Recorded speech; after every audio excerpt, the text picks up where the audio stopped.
প্ৰকৃত চলিছিল ঈশ্বৰ পুত্ৰৰ কথা মতে। বৰষুণ ধুমুহাৰ অহাৰ পিছতে জুবিন দাই কৰিছিল আশ্চৰ্যকৰ কাণ্ড। বাৰান্দাত মানে বহি আছো, দাদাই মানে কৈছে, দাদাক আজি কৈছো মই, দাদা বৰষুণ দি আছে আজি চাগে শ্ব' কি হ'ব ঠিকেই নাই, ইমান জোৰকৈ বৰষুণ দিছে, মই এতিয়াই বৰষুণ কমাই আছো। লাহে লাহে দেখিলোঁ বৰষুণটো কমি গ'ল। মানে আগতেও ইউজ হৈছিলে, এতিয়াও ইউজ হৈ আছে, সদায় ইউজ হৈ আছিলে আগৰ পৰা, আমি দেখি আছিলোঁ বা তেওঁ জানিছিলে এইটো কথা। কিন্তু মৰাৰ পিছতো যে ইউজ হৈ থাকিব সেইটো মানে বৰ আচলতে লজ্জাজনক কথা। আৰু নতুনেও চান্স পাব লাগে, দাদাই সেইটো কথা কয়, নতুন জেনেৰেশ্যনেও চান্স পাব লাগে। পুৰণাখিনিক সদায় লৈ সাঙুৰি নাথাকে দাদাই। তেওঁ ন্যায়টোক লৈ পেলাই পলিটিক্স হোৱাটো খুবেই বেয়া হৈছে। মই ফেচবুক পোষ্টৰ জৰিয়তেও এইটো কথা জনাইছোঁ। ইলেকশ্যনটোক তেওঁক ইউজ কৰিব নালাগিছে। তেওঁ আগতেও ইউজ হৈছিলে, এতিয়াও ইউজ হৈ আছে, সদায় ইউজ হৈ আছিলে আগৰ পৰা, আমি দেখি আছিলোঁ বা তেওঁ জানিছিলে এইটো কথা। কিন্তু মৰাৰ পিছতো যে ইউজ হৈ থাকিব সেইটো মানে বৰ আচলতে লজ্জাজনক কথা। দাদাই মানে ধেমালি কৰি থাকে আৰু মই গছৰ লগত কথা পাতোঁ বা গছ লৰাই দিব পাৰোঁ, বৰষুণ অনাই দিব পাৰোঁ, বৰষুণ বন্ধ কৰি দিব পাৰোঁ। মই বিশ্বাস হোৱা নাছিলে মানে, মই বোলো এনেই কৰি থাকে আৰু ঢপ দিছে আৰু ধেমালি কৰিছে এনেকৈ ভাবোঁ আৰু লগৰখিনিকো সোধোঁ এতিয়া যে হয়, তথাপিও বিশ্বাস নকৰোঁ। কিন্তু এদিন মানে মাজুলীত তেনেকুৱা এটা ইনচিডেণ্ট হৈছিলে মোৰ লগত। বৰষুণ দি আছিলে খুব, দাদাই মাতিলে, আমি বহুত কথা পাতোঁ দাদাই মই, কিছুমান বহুত নম্বৰ লগ পালে দাদাৰ কিছুমান কথা থাকে মনৰ, সেইবোৰ শ্বেয়াৰ কৰোঁ। বাৰান্দাত মানে বহি আছোঁ, দাদাই মানে কৈছে, দাদাক আজি কৈছোঁ মই, দাদা বৰষুণ দি আছে আজি চাগে শ্ব' কি হ'ব ঠিকেই নাই, ইমান জোৰকৈ বৰষুণ দিছে, মই এতিয়াই বৰষুণ কমাই আছোঁ। খুব কষ্ট হৈছে যেন তেওঁৰ ফিল হৈছে, খুব এনেকৈ কিবা কিবি কৰিছে মানে, খুব কষ্ট হৈছে। মোৰ দাদাক কৈছোঁ, দাদা নালাগে কৰিব, আপোনাৰ বহুত কষ্ট হৈছে, নালাগে দিয়ক বৰষুণটো বন্ধ কৰিব, এনেকৈ কৈছোঁ আৰু। তাৰপিছত মুখেৰে একো নামাতে মানে, খুব কিবা টানে, বহুত কষ্ট। তাৰপিছত লাহে লাহে দেখিলোঁ বৰষুণটো কমি গ'ল। মানে তেতিয়াতো মোৰ ভয় লাগিছে, মই মানে কি কৰিম কি নকৰিম, দাদা ঠিকে আছে তুমি বৰষুণ কমাই দিলা, ভাল হ'ল, মই যাওঁ দেই এতিয়া বুলি কৈ পেলাই মই দৌৰি গ'লোঁ। আমি কাপোৰ পিন্ধোঁগৈ দেই, এতিয়া ওলাওঁগৈ দেই, এনেকৈ বুলি কৈ পেলাই গুচি আহিলোঁ মানে। গতিকে কি পাৱাৰ আছিল নাজানো, কিন্তু তেওঁ স্পেচিয়েল আছিলে। আৰু তেওঁ আচলতে অসমবাসীৰ কাৰণে বা মানৱ জীৱনৰ কাৰণে যিমানখিনি দিলে, আমাৰ অসমখনক স্পেচিয়েলি যিমানখিনি দিলে, তেওঁতো দি থৈ গ'ল, নিজে যিমানখিনি পাৰে দি থৈ গ'ল। এতিয়া আমি কি দিব পাৰিম, প্ৰত্যেকে আমি কি দিব পাৰোঁ, সেয়েহে চিন্তা হৈছে। তেওঁৰ আদৰ্শ কেনেকৈ, তেওঁ লগত থাকি যিখিনি কথা শিকিলোঁ সেইখিনিতো কৰিমেই, কিন্তু আৰু আমিও কেনেকৈ দিম মানে, সেই বস্তুটো এতিয়া মানে অনুভৱ কৰিছোঁ। আমিও দি যাব লাগিব, তেতিয়াহে ৰাইজে আমাক মনত ৰাখিব। শিল্পীটো এনেই নহয়। গতিকে বহুত কথা, এতিয়া সৰু হৈ আছোঁ শিল্পী, মই ষ্টুডেণ্ট বুলিয়ে কওঁ নিজক মিউজিকৰ, অলপকৈ আগবাঢ়ি আছোঁ। এতিয়া তেওঁৰ আশীৰ্বাদ পাই পেলাই অলপ এতিয়া আগবাঢ়িছোঁ। মই জানো মই কিবা এটা কৰিম আৰু ৰাইজৰ কাৰণে কৰি যাম সদায়, আৰু তেওঁৰ আশীৰ্বাদ সদায় আছে গোটেই অসমবাসীৰ মনত আছে। আজিও প্ৰত্যেকখন ঘৰত এজন হ'লেও কোনোবা এজন মনত দুখ পাই কান্দিছে ৰাতি অকণমান হ'লেও। গতিকে ৰাতি চবেই দৈনন্দিন কাম কৰি থাকে, কিন্তু ৰাতি শোৱাৰ সময়ত কিন্তু তেওঁৰ হৈ অকণ হ'লেও চকু পানী টুকিছে। গতিকে তেনেকুৱা এজন মানুহ আছিল তেওঁ, যোনে সকলোৰে অন্তৰত জেগা লৈছিলে, সকলোৰে ঘৰৰ এজন লোক আছিল। তেওঁ নিজেই কয়, মই নিমখ আলু পিটিকাহে, মই আলুহে, চব চবতে মিক্স হৈ যাওঁ। মই নিমখ গানটোত, গান এটা মই যেতিয়ালৈকে নাগাওঁ, গানটো গাই দিয়াৰ লগে লগে কালাৰটো চেঞ্জ হৈ যায়। সেইটো আমি পাইছোঁ মানে। আৰু তেওঁ বহুত কথা শিকাই থৈ গ'ল, এটা ছেশ্যন কেনেকৈ কৰে ৰেকৰ্ডিঙৰ। এবাৰ মাতি নি পেলাই, বেছি দিনৰ আগত নহয় সেইটো, এমাহমানৰ আগত মাতি আনি পেলাই ৰেকৰ্ডিং ছেশ্যন কেনেকৈ হয় প্ৰথমৰ পৰা লাষ্টলৈকে লাইভ ৰেকৰ্ডিং ছেশ্যন শিকাই থৈ গৈছে মানে। গতিকে কি ক'ম আৰু, তেওঁ মোৰ কাৰণে তেওঁ সকলো আছিল মানে। মোৰ কিবা এটা দুখ লাগিলেও দাদাক ফোন কৰোঁ, মোৰ কিবা এটা ফূৰ্তি লাগিলেও দাদাক ফোন কৰোঁ। মোৰ জীৱনৰ প্ৰতিটো মা ঢুকোৱা সময়ত দাদা আছিলে। মা ঢুকোৱা সময়ত দাদাই, মাক জ্বলাই যেতিয়া আহিছোঁ তেতিয়া দাদাই আহিছে, মোৰ মূৰত হাত ফুৰাই কৈছে যে একো নহয়, নাকান্দিবি, মই আছোঁ নহয়। মোৰ কাৰণে হৈ গ'ল মানে সেইটোৱে আৰু। গতিকে প্ৰত্যেকটো ষ্টেজত, মইতো মা ঢুকোৱাৰ পিছত গান গাব পৰা নাছিলোঁ, দাদাই মাতি আনিছে, তই গান গাহি, অমুকত প্ৰগ্ৰেম আছে, তমুকত প্ৰগ্ৰেম আছে, ধৰি পেলাই গোৱাইছে মোক।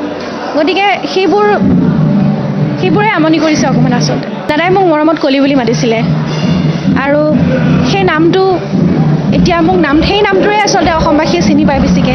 শতাব্দী বুলি ক'লে খুব কমেই চিনি পায়, আৰু সেই নামটো দি মাতিবলৈ এতিয়া আৰু মঞ্চত কোনো নাই। এতিয়া অকলে অনুষ্ঠান কৰিব লাগিব, আৰু উপায় নাই। তেওঁ আগতেই কৈছিল, যেতিয়া প্ৰথম লগ পাইছিলে, মই এখন মঞ্চ দিম, আগবঢ়াই দিম, তাৰপিছৰখিনি তহঁতে নিজৰ জাৰ্ণি নিজে কণ্টিনিউ কৰিব লাগিব। মানে ফুল পেকেজ কৰি উলিয়াই দিছে তেওঁ। গতিকে সেইখিনি তেওঁ সদায় কয়, ইউ আৰ মাই ডিস্কভাৰী। গতিকে তেওঁৰ ডিস্কভাৰীক মই কেতিয়াও অথলে যাব দিব নোৱাৰোঁ। মই নিজকে প্ৰুভ কৰিব লাগিব সেই বস্তুটো, মানে যে মই কৰিব পাৰিম। আৰু তেওঁৰ যিখিনি কথা শিকাই থৈ গ'ল, সেই কথাখিনি মনত ৰাখি মই আগবাঢ়ি যাব লাগিব।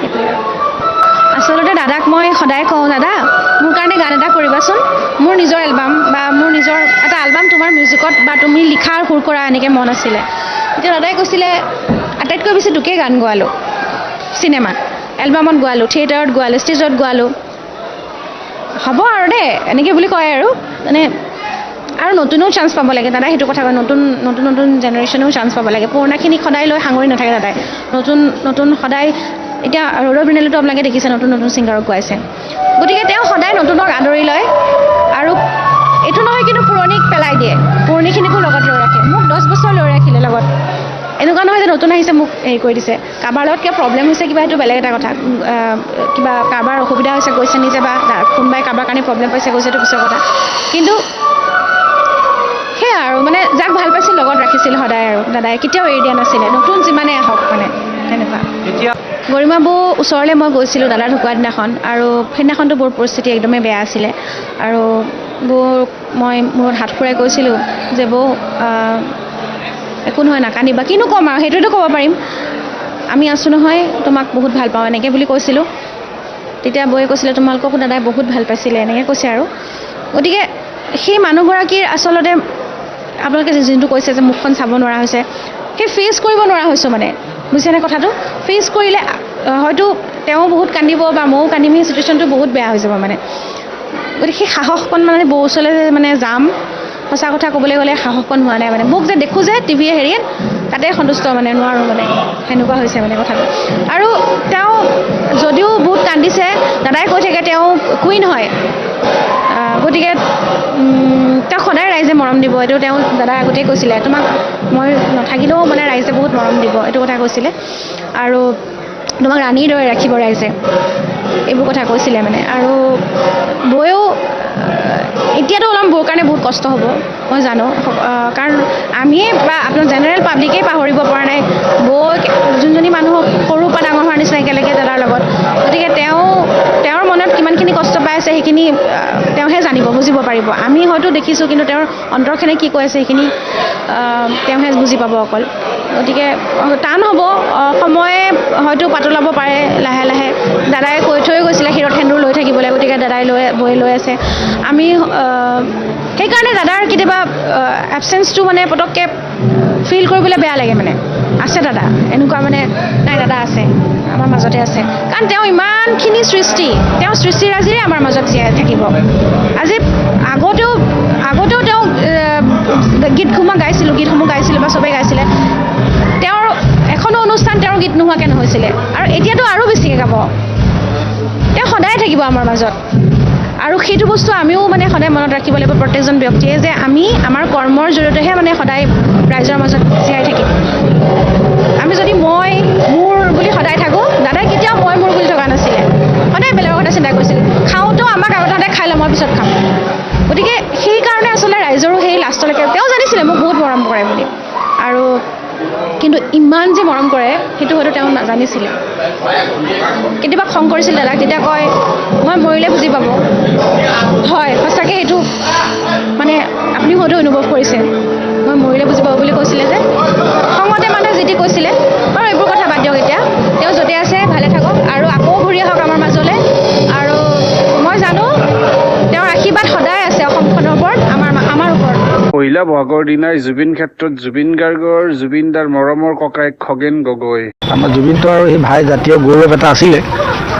কোনোবাই টকা পইচাৰ কাৰণে বাৰু তাক মাৰি পেলালে কিন্তু কথা হ'ল কি আমি জুবিন অবিহনে আমাৰ বিহু পতাটো আমাৰ বৰ কষ্টই হৈছে কিন্তু তথাপিতো আমিতো অসমীয়া যিটো মানে আমাৰ জাতীয় উৎসৱ হিচাপে আমি বিহুটো মানিবই লাগিব সেইকাৰণে আজি মই আহিছোঁ ইয়ালৈ তাত বিহুৱান এখন দি থৈ যাওঁ ভাই হিচাপে বিহুৱান এখন দি আৰু লাহেকৈ গধূলি অকণমান প্ৰগ্ৰেম চগ্ৰেমো দুই এটা কৰিব লাগিব ৰাইজেও বিচাৰে কিন্তু আগৰ সেই বিহুৰ মন নাই তথাপিতো আমি জাতীয় উৎসৱ হিচাপে আমাৰ বিহুটোক আমি জীয়াই ৰাখিব লাগিব আৰু মই এইটো সকলো অসমবাসীক মই অনুৰোধ জনাওঁ বিহু পাতক বিহু নেপাতিলে নহ'ব আৰু বিহু পাতি জুবিনৰ যিখিনি গীত মাত আছে এই বিহু হওক টোকাৰী হওক আধুনিক যিমান জুবিনে গীত মাত গাই থৈছিলে সেই গীত মাতবিলাক ৰাইজে গাব লাগিব তেতিয়াহে জুবিন জীয়াই থাকিব জুবিন মৰিলে বুলি যদি আমি আৰু মানে বা মাৰিলে বুলি যদি আমি একো এইবোৰ অনুষ্ঠান প্ৰতিষ্ঠান নেপাতোঁ তেতিয়াতো নহ'ব গতিকে মই অসমৰ ৰাইজক অনুৰোধ কৰিছোঁ বা সকলোকে বিহু পাতক বিহু জীয়াই ৰাখক আৰু বিহুৰ মাজে আমাৰ জুবিনকো জীয়াই ৰাখিব লাগিব আমাৰ জুবিনটো আৰু সেই ভাই জাতীয় গৌৰৱ এটা আছিলে কোনোবাই টকা পইচাৰ কাৰণে বাৰু তাক মাৰি পেলালে। কিন্তু কথা হ'ল কি আমি জুবিন অবিহনে আমাৰ বিহু পতাটো আমাৰ বৰ কষ্টই হৈছে। কিন্তু তথাপিতো আমিতো অসমীয়া যিটো মানে আমাৰ জাতীয় উৎসৱ হিচাপে আমি বিহুটো মানিবই লাগিব। সেইকাৰণে আজি মই আহিছোঁ ইয়ালৈ, তাক বিহুৱান এখন দি থৈ যাওঁ ভাই হিচাপে। বিহুৱান এখন দি আৰু লাহেকৈ গধূলি অকণমান প্ৰগ্ৰেম চগ্ৰেমো দুই এটা কৰিব লাগিব, ৰাইজেও বিচাৰে। কিন্তু আগৰ সেই বিহুৰ মন নাই। তথাপিতো আমি জাতীয় উৎসৱ হিচাপে আমাৰ বিহুটোক আমি জীয়াই ৰাখিব লাগিব। আৰু মই এইটো সকলো অসমবাসীক মই অনুৰোধ জনাওঁ, বিহু পাতক, বিহু নেপাতিলে নহ'ব। আৰু বিহু পাতি জুবিনৰ যিখিনি গীত মাত আছে, বিহু হওক, টোকাৰী হওক, আধুনিক যিমান জুবিনে গীত মাত গাই থৈছিলে, সেই গীত মাতবিলাক ৰাইজে গাব লাগিব, তেতিয়াহে জুবিন জীয়াই থাকিব। জুবিন মৰিলে বুলি যদি আমি আৰু বা মাৰিলে বুলি যদি আমি একো এইবোৰ অনুষ্ঠান প্ৰতিষ্ঠান নেপাতোঁ, তেতিয়াতো নহ'ব। গতিকে মই অসমৰ ৰাইজক অনুৰোধ কৰিছোঁ বা সকলোকে বিহু পাতক, বিহু জীয়াই ৰাখক। আৰু বিহুৰ মাজেৰে আমাৰ জুবিন এতিয়াও আপোনালোকৰ মাজত আছে, আপোনালোকৰ আত্মাত আছে। জুবিন এতিয়াও মঞ্চত আছে। গৰিমা শইকীয়া গাৰ্গ বয়ে কান্দি কান্দি কি ক'লে জুবিনদাৰ কথা আজি বিহু মঞ্চত। এইখন মঞ্চলৈ আহি আজি মই অনুভৱ কৰা নাই জুবিন আমাৰ মাজত নাই বুলি। জুবিন আমাৰ মাজত আছে আৰু সদায় থাকিব। সদায় আছে, সদায় থাকিব। আপোনালোকে জুবিনক সদায় আপোনালোকৰ মাজত ৰাখিব। জুবিনে এইখন অসম এৰি কেতিয়াও নাযায়, যেনেকৈ পাৰ্থ কৰিছে। আৰু সেইকাৰণে মই আজি এইখন মঞ্চলৈ আহিছোঁ নহয় আজি বহুদিন হ'ল মানুহৰ মাজলৈ যাব পৰা সাহস নাছিল, কথা ক'ব পৰা সাহস নাছিল, আবেগিক হৈ ভাঙি পৰোঁ। কিন্তু আজি মই আপোনালোকৰ পৰা বহুত শক্তি পাইছোঁ। মই যেতিয়া পিছফালে বহিছোঁহি আহি মই অনুভৱ কৰিছোঁ জুবিন ঠিক আছে।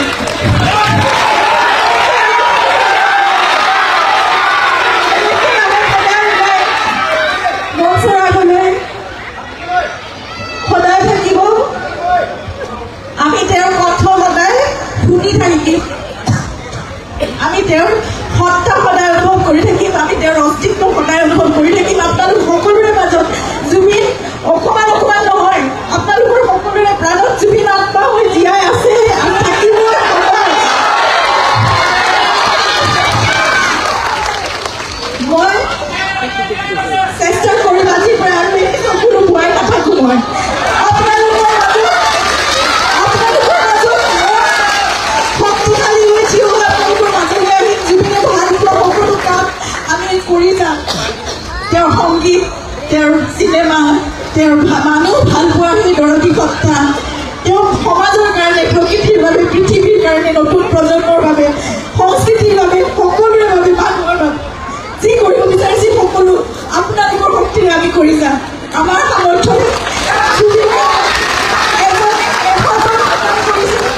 কিন্তু আমি এশভাগৰ এশা হয়তো অকণমান ক্ষুদ্ৰ ক্ষুদ্ৰকৈ আমি কৰিব পাৰোঁ, নিশ্চয় আমি কৰিম। সকলোৱে আপোনালোক যদি আমি একেলগে আমি জুবিনক সকলোৱে ৰাখিব পাৰিম অসমখনত। মই ধন্যবাদ জনাইছোঁ ৰাজে। সকলোৱে জুবিনক জীয়াই ৰাখোঁ আৰু জুবিন এনেদৰে ন্যায় আমাৰ মাজত জুবিনে ইতিমধ্যে মই ভাবোঁ আপোনালোকে ন্যায় দিছে আৰু ন্যায় জুবিনে পাবই।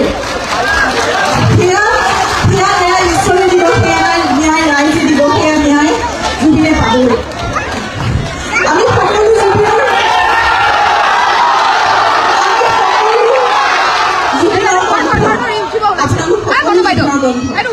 গতিকে জুবিন আমাৰ মাজত এতিয়া আছে। আজি ৰূপলৈ গাঁও, আজি নতুন প্ৰজন্মৰ বহুত গায়ক গায়িকা সকলো ওলাই আহি গাঁও, সকলো জুবিনেই গাব, সকলো কণ্ঠ জুবিনৰে কণ্ঠ। জুবিন অমৰ হওক, আমাৰ জুবিন অমৰ জুবিন। আমাৰ মাজত গৰিমা বাইদেউ আছে আৰু তেখেতক এটি জাপিৰে আমি সন্মান জনাবলৈ আমাৰ সভাপতি অসুবিধা সন্মান জনালোঁ আৰু লগতে সাধাৰণ সম্পাদক নিৰ্মল দাসৰ ওপৰত আহিবলৈ আনন্দ কৰিলোঁ আৰু তেখেতক গামোচাখন জাপিৰে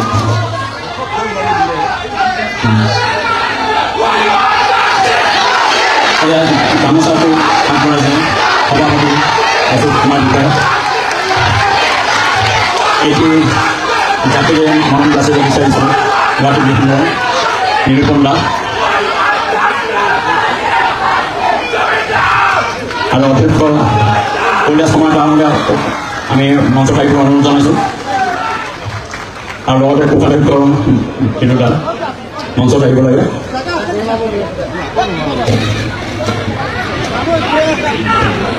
মঞ্চলৈ আমাৰ ৭৫তম গুৱাহাটী বিহু সন্মিলনীৰ উদযাপন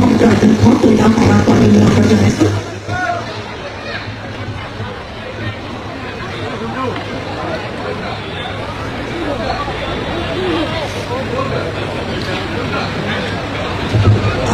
আমি আজি আমাৰ মাজত আমাৰ অতি মৰমৰ গৰিমা আছে, মহিমা আছে। আমাৰ গুৱাহাটী বিহু সন্মিলনীৰ ৭৫তম এই গণতন্ত্ৰ জয়ন্তীৰ যিখনি বিহু তলী, এয়া জয়পতি দাসে এই নাহৰ পিনে আমাৰ মৰমৰ গৰিমাক প্ৰদান কৰিছে। আৰু এতিয়া আমি আজি গৰিমাক আমাৰ মাজত পাই ৭৫তম গুৱাহাটী বিহু সন্মিলনীৰ মুখপত্ৰখন তেওঁৰ হাতেৰে উন্মোচন কৰিবলৈ আমি অনুৰোধ জনাইছোঁ। আৰু মঞ্চলৈ আগবাঢ়ি আহক আমাৰ অতি মৰমৰ পামী বৰঠাকুৰ, আমাৰ বহুমন ডক্টৰ পামী বৰঠাকুৰ।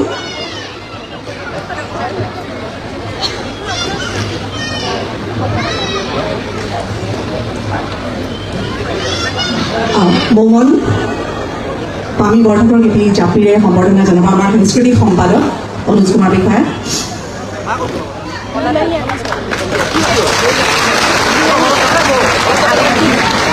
এখনি ফুলাম গামোচাৰে পামী বৰঠাকুৰক সম্বৰ্ধনা যাচিব আমাৰ সম্পাদক ভিৰ আছে।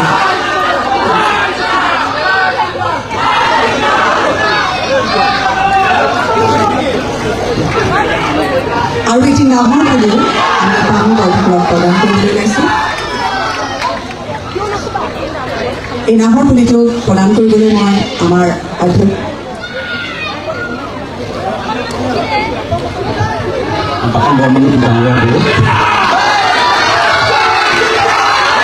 মঞ্চখিনি আমাৰ কৈলাশ শৰ্মা দাদাকো বিচাৰিছোঁ। কৈলাশ দা, আপুনি যদি আছে মঞ্চলৈ আহিলে আমাৰ ভাল লাগিব।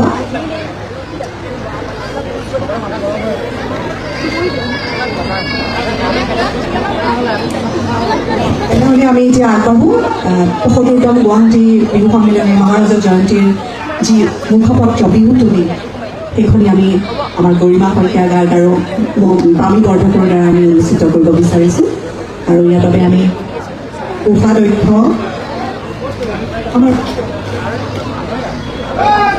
অনুৰোধ জনাইছোঁ সভাপতি শ্ৰীযুত অখিল কুমাৰ বিষয়াদেৱক, বিনু দাস, জুবিনৰ এটি মৰমৰ চিন্তু, আমাৰ চিন্তু এখন, জয়প্ৰকাশ দাস,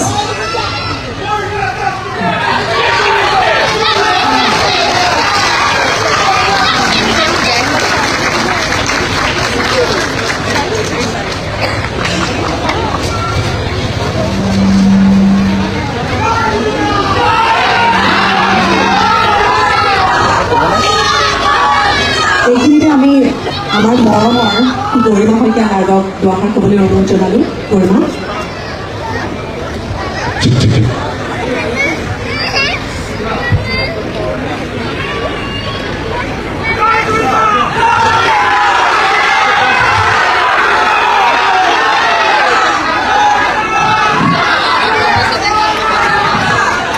এইখন মঞ্চলৈ আহি আজি মই অনুভৱ কৰা নাই জুবিন আমাৰ মাজত নাই বুলি।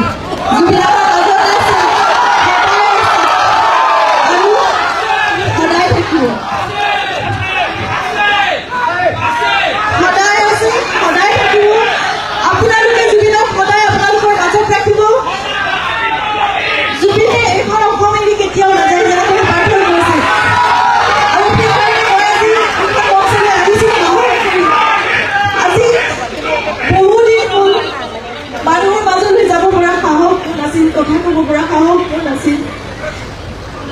আবেগিক হৈ ভাগি পৰোঁ, কিন্তু আজি মই আপোনালোকৰ পৰা বহুত শক্তি পাইছোঁ।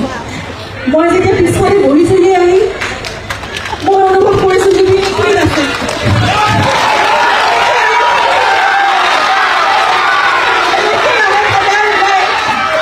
মঞ্চৰ আগলৈ সদায় থাকিব, আমি তেওঁৰ কণ্ঠ সদায় শুনি থাকিম, আমি তেওঁৰ সত্তা সদায় অনুভৱ কৰি থাকিম, আমি তেওঁৰ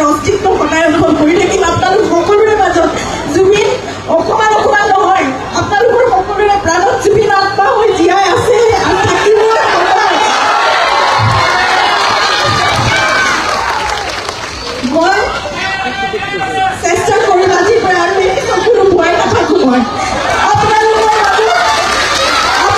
মাজত শক্তিশালী হৈ থিয় হৈ আপোনালোকৰ মাজলৈ আহি জুবিনে ভাল পোৱা সকলো কাম আমি কৰি যাম। তেওঁৰ সংগীত, তেওঁৰ চিনেমা, তেওঁৰ মানুহ ভাল পোৱাৰ সেই দৰদী সত্তা, তেওঁ সমাজৰ কাৰণে, প্ৰকৃতিৰ বাবে, পৃথিৱীৰ কাৰণে, নতুন প্ৰজন্মৰ বাবে, সংস্কৃতিৰ বাবে, সকলোৰে বাবে, মানুহৰ বাবে যি কৰিব বিচাৰিছে সকলো আপোনালোকৰ শক্তিৰে আমি কৰি যাম। আমাৰ সামৰ্থ্যৰে কিন্তু আমি 100 মানুহৰ ৰেখা হলেতো অকণমান ক্ষুদ্ৰকৈ আমি কৰিব পাৰোঁ, নিশ্চয় আমি কৰিম। সকলোৱে আপোনালোক যদি আমি একেলগে আমি জুবিনক সকলোৱে ৰাখিব পাৰিম অসমখন। মই ধন্যবাদ জনাইছোঁ ৰাজে। জুবিনক জীয়াই ৰাখোঁ আৰু জুবিন এনেদৰে ন্যায় আমাৰ মাজত জুবিনে ইতিমধ্যে মই ভাবোঁ আপোনালোকে ন্যায় দিছে আৰু ন্যায় জুবিনে পাবই। সেয়া ন্যায় ঈশ্বৰে দিব, সেয়া ন্যায় ৰাইজে দিব, সেয়া ন্যায় জুবিনে পাবই। আমি সকলো জুবিনৰ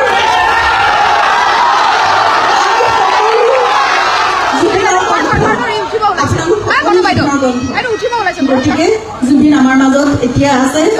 আজি ৰূপলৈ গাওঁ, আজি নতুন প্ৰজন্মৰ বহুত গায়ক গায়িকা সকলো ওলাই আহি গাওঁ, সকলো জুবিনেই গাব, সকলো কণ্ঠ জুবিনৰেই কণ্ঠ।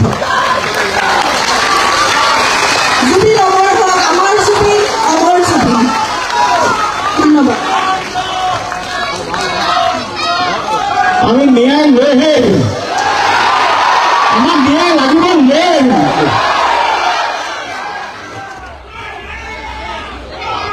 জয় জুবিন দা, জয় জুবিন দা, জয় জুবিন দা। আমি বেছি পলম নকৰি আজি অনুষ্ঠানটি আমি আৰম্ভ কৰিব ওলাইছোঁ। আমি বাকী সমাধানটো পিছত দিম আপোনালোকে। জুবিন ক্ষেত্ৰত জুবিন গাৰ্গ দাদাক বিহুৱান দিবলৈ গৈ উচুপি উঠিল বহুত জুবিন অনুৰাগী। কি দিম, বিহুৱান দিব পাৰি জানো এনেকে? নোৱাৰি ন। জুবিন দাক এটা মৰমৰ বিহুৰ ওলগ জনাবও আহিলো। আহিছো আজি তেখেতক চাবলৈ। তেখেত সকলোৰে মৰমৰ, আমাৰো মৰম। এটা মৰমৰ বিহুৰ ওলগ জনাবও আহিলো। তেওঁ নাই যিহেতু তথাপিওতো আছে আমাৰ মাজত, সেইটো বুলি ভাবিয়ে আজি তেওঁক বিহুৰ ওলগ জনাব আহিলো। আৰু মিছটো কৰিছোঁৱে গোটেই অসমে, তথাপি আৰু চবৰে মাজত তেওঁ এতিয়াও আছে, নাই যদিও নাই কিন্তু সদায় থাকিব, এনেকেই থাকিব তেওঁ। আমি এনেকৈ বিহুত বা ভাল দিনত তেওঁক সদায় মনত পেলাম আমি চবেই অসমবাসীয়ে। সেইটোৱে আৰু তেওঁলৈ শুভেচ্ছা থাকিল বিহুৰ, আৰু আপোনালোকলৈও। কি দিম, বিহুৱান দিব পাৰি জানো এনেকে? নোৱাৰি ন। কিমান দুখ লগা ভাবাচোন। তোমালোকেও জানো পাৰিছা পাহৰিবলৈ? নাই পাহৰা ন। আজি হাজাৰ হাজাৰ মানুহ চোৱা, কিমান মাহ হ'ল, ছেপ্টেম্বৰ 19 তাৰিখে তেওঁ ঢুকাইছে, কিমান মাহ হ'ল। এই প্ৰত্যেকজন ব্যক্তিয়ে তেওঁৰ কাৰণেইতো আহিছে। কৈছোঁ নহয়, মই জুবিনৰ গীততেই আমি জীৱন পাইছিলোঁ, যৌৱন পাইছিলোঁ, প্ৰেম অনুভৱ জুবিনৰ গীতৰ পৰাই। তেওঁৰ গীতেৰেই ডাঙৰ হৈছিলোঁ। অপূৰণীয় ক্ষতি, মই কৈছোঁ নহয়, অপূৰণীয় ক্ষতি কেতিয়াও পূৰণ নহয়, কেতিয়াও পূৰণ নহয়। দ্বিতীয় এজন জুবিনৰ জন্ম নহয়।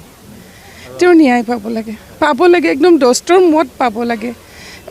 আমি মাফ নকৰোঁ, কিন্তু সঁচা কথা কৈছোঁ। মই কৈছোঁ হাজাৰ হাজাৰ যুৱচাম আছে যিখিনি জুবিনক সঁচাকৈয়ে ভাল পায়, সেই যুৱচামে কিন্তু কেতিয়াও মাফ নকৰে। সঁচাকৈ কৈছোঁ, মই এইখন চৰকাৰলৈ যদি এইখন চৰকাৰে কণ্টিনিউ হয়, খুবেই ভাল পাওঁ এইখন চৰকাৰ কণ্টিনিউ হ'লে। আৰু এইটোৱে আশা কৰোঁ এইখন চৰকাৰে একদম যৎপৰোনাস্তি চেষ্টা কৰি পেলাই ন্যায় দিয়ক জুবিনক। অকালতে এটা ৰত্ন হেৰুৱালোঁ ন আমি। অপূৰণীয় ক্ষতি নহয় জানো আমাৰ? কেতিয়াও আমি সম্ভৱেই নহয় আমাৰ কাৰণে। কৈছোঁ ন, বিহু জানো লাগিছে গাত? নাই লগা ন। কাৰো ঘৰত বিহু নাই এইবাৰ। সকলোৰে সন্তান আছিলে তেওঁ, হয় নাই কোৱা? আজি জুবিন ক্ষেত্ৰখন কিন্তু ৰুঙা এটা পৰিৱেশ, বহুত ৰুঙা পৰিৱেশ। জুবিনক আমি এনেকৈ নিবিচাৰিছিলোঁ ন। আমি তেওঁক ষ্টেজত বিচাৰোঁ, তেওঁৰ গীতত। আজি যেতিয়া আমি ৰাতিপুৱা, মই কালিও তেওঁৰ গীত লগাইছোঁ, অজানৈ আকাশখন ধুনীয়া। সেই গীতটো লগাওঁতে চবেই কান্দিছে। মোৰ ভণ্টি আহিছে তিনিচুকীয়াৰ পৰা, তাই জুবিন ক্ষেত্ৰ চাবলৈ বুলিয়ে আহিছে, যিহেতু বন্ধ নাপায়। কিমান মানুহৰ মনত অকণো শান্তি আছেনে চোৱাচোন? কাৰো মনত ফূৰ্তি নাই, আছে জানো? নাই। নমস্কাৰ, ক'ৰ পৰা আহিছে আপুনি? মই পাঞ্জাৱীৰ পৰা আহিছোঁ। পাঞ্জাৱৰ পৰা আহিছে। কেনেকৈ কি আহিছোঁ আজি তেখেতক চাবলৈ। তেখেত সকলোৰে মৰমৰ, আমাৰো মৰমৰ। কি ক'ব আজি জুবিন ক্ষেত্ৰত আহি আপোনাৰ কি দেখি কেনেকুৱা লাগিছে?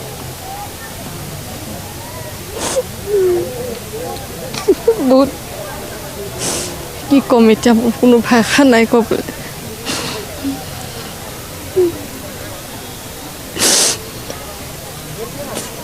বহুত দুখ লাগিছে আহি পেলাই। তেওঁ য'তে আছে ত'তে থাকক, ভালকৈ থাকক, এয়ে কামনা কৰিছোঁ মই। আপুনি বিহুৱান দিলে হা? বিহুৱান দিলে? অঁ, তাকে চাইছোঁ, আহি পেলাই দিলোঁ। ইয়াতে বান্ধি দিলে? দিলোঁ। এইবাৰ বিহু চোৱা হৈছে নে? নাই, ক'তো যোৱা নাই। কালি মোৰ নাতিৰ বাৰ্থডে আছিলে, আজি ওলাই আহিছোঁ ৰাতিপুৱা ইয়ালৈ, আহিম বুলি আহিলোঁ। বিহু চাবনে নাই? ক'ত চাম বিহু, চাবলৈ নোৱাৰোঁ। জুবিন ক্ষেত্ৰত উপস্থিত হৈ কণ্ঠশিল্পী নীল আকাশে কি আচৰিত ধৰণৰ কথা ক'লে।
আচলতে বহাগটো এবাৰ আগৰ নিচিনা বহাগ বতৰা নাই।